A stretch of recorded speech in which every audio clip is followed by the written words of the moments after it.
An active shooting event is everyone's worst nightmare. FBI Special Agent Christopher Combs reported that there is an active shooter event every other week.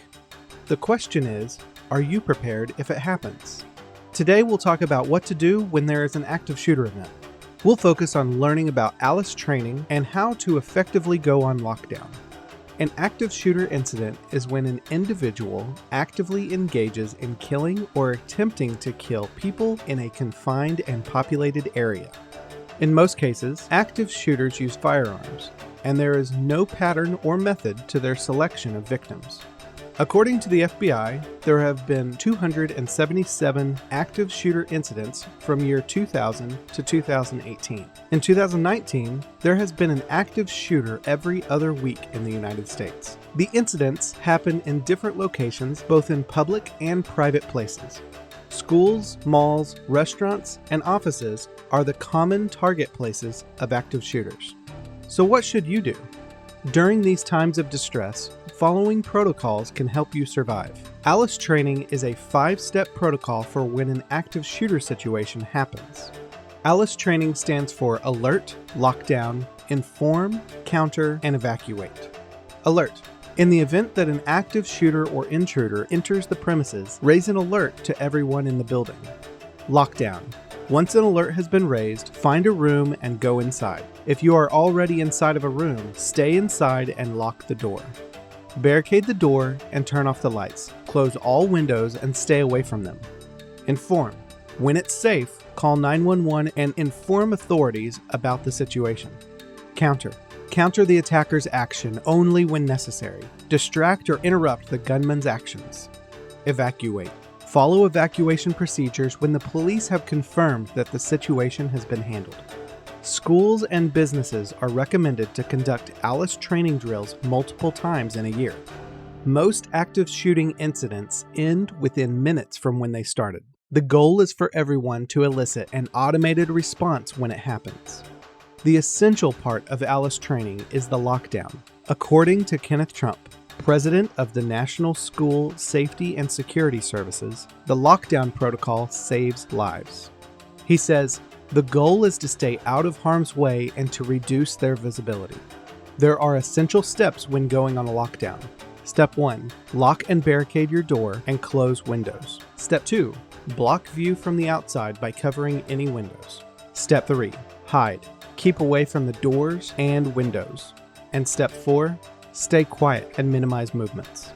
For Step 1, stop the active shooter from getting into the room. Simply locking the door is not enough. You need to barricade the door to stop the intruder from breaking in. Use a lockdown device such as the sleeve or Rampart to stop the intruder from coming in. Close all windows and other access points. Doors in schools often have glass panes so others can view inside the classroom. Some meeting rooms and offices have those too. Block the shooter's view to stop them from trying to enter the room. Once you've secured all the access points in the room, find a spot that is far away from any door or window. Sit in a crouched position and keep your head down. You need to do steps 1 through 3 as fast as you can so you can focus on keeping quiet. The goal is not to attract the shooter in your direction. Keep your phone on silent and turn off all gadgets that emit sound so you won't alert the gunman to your position. And do not move around. The most important step during a lockdown protocol is Step 1, and you need to do this as fast as you can. The shooter could take advantage of even a 1-second delay and enter the room.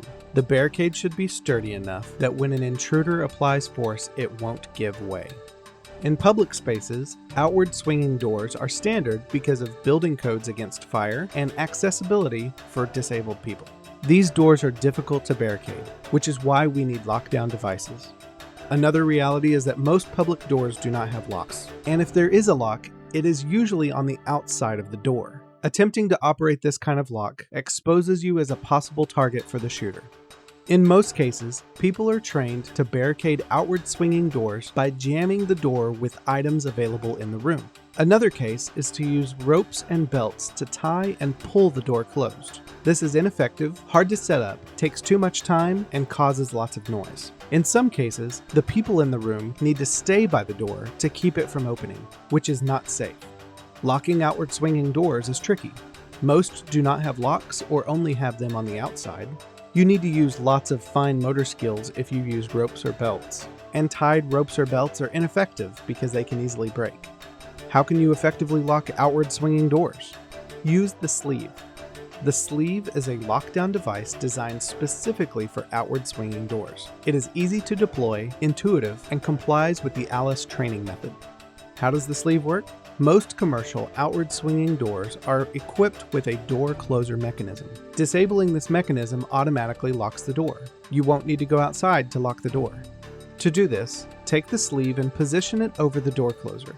Make sure to check that the "This side is visible" sticker is facing out. Lastly, simply slide the sleeve over the door closer mechanism. Instantly, the door is secured. All of this can be done in a matter of seconds. Once the sleeve is in place, you don't need to worry about any threat coming into the room. The intruder will not be able to break open the door. The sleeve is made of carbon steel and can withstand over 550 pounds of external force. The sleeve is small and is not permanently installed, so you can remove it when there is no threat. How does the sleeve answer the difficulties of locking an outward swinging door? Most outward swinging doors do not have locks, or they have them on the outside. Whether there is a lock or not, you can secure the room with the sleeve. You need to use a lot of motor skills if you use ropes or belts. The sleeve is easy to use and intuitive. You can install it on the door within seconds. And tied ropes or belts are ineffective because they could break. The sleeve is made of carbon steel. It can withstand an external force of 550 pounds. If you want to see how to use the sleeve, go to our video titled "The Sleeve by Fighting Chance Solutions." You can also watch how sturdy the sleeve is against an intruder in the video Testing the Sleeve. Links to those videos are available in the description. Locking inward swinging doors are not that easy either. The problem with inward swinging doors is that it's vulnerable to an external force. Despite having locks, the door frame can break. Door locks are not enough. Stacking chairs or desks takes a lot of time and energy. Braces and stacked chairs and desks cannot withstand external force. Alice training specifies that being in a lockdown means barricading entrances. When you are in an emergency intruder situation, activating your door's lock is not enough. You need to add more security aside from your door's lock. In some active shooter training videos, people barricade inward swinging doors by stacking desks and chairs against the door. Doing this makes a lot of noise. You also need to carry a lot of chairs or push a lot of desks to barricade the door. If you are alone in the room, it takes a long time to finish barricading the doors. The trick with stacking chairs and desks is that you have to be able to do it correctly or it won't work. If you make a mistake in stacking, the intruder could use force to get through the barricade. Solving these problems is easy. Get Rampart for all of your inward swinging doors. The Rampart is a door brace that can quickly secure your room in seconds. It's an added security that brings users peace of mind in high-tense situations. The Rampart is easy to install. Simply place one end of the Rampart under the door handle. Secure the rubberized end by putting it in place. Give it a kick to check that the brace is secure. All of these actions can be done in just a few seconds. Plus, doing these actions is not noisy and won't attract the attention of the intruder. Once the Rampart is secure, you won't have to worry about the intruder breaking into the room. Even if the intruder uses external force, the Rampart won't budge or give way. It's uniquely designed to provide resistance equal to or greater than the pressure applied to the opposite side of the door. You can hang the Rampart near doors. A Rampart hook is available so that it's easy to store and use it when needed. The Rampart is the perfect door brace solution for homes, offices, dorm rooms, hospitals, and municipal buildings. It solves all of the problems of locking an inward swinging door. If locks are not enough, the Rampart provides additional security for emergency intruder situations. Stacking chairs or desks takes a lot of time and energy. The Rampart can be deployed quickly with little effort. Braces and stacked chairs and desks cannot withstand extreme force. The Rampart uses resistance to match the external force and ensures the intruder cannot break in. Watch the Rampart video by Fighting Chance Solutions to see how easy it is to use it. You can also check out how the Rampart compares to other security bars in the market. Watch the video titled Rampart Testing Comparison. All of the links are in the description. When it comes to lockdowns, the sleeve and the Rampart can effectively secure rooms that have doors that swing both inward and outward. Using these lockdown devices can save lives by giving more time, taking minimal effort to deploy, and making less noise than the alternative. They also bring peace of mind during high-pressure situations. Read all about the Alice training on our website at fightingchancesolutions.com. Fightingchancesolutions.com is also where you can buy your Rampart and the sleeve today. Be prepared for an active shooter event. Know how to handle everyone's worst nightmare.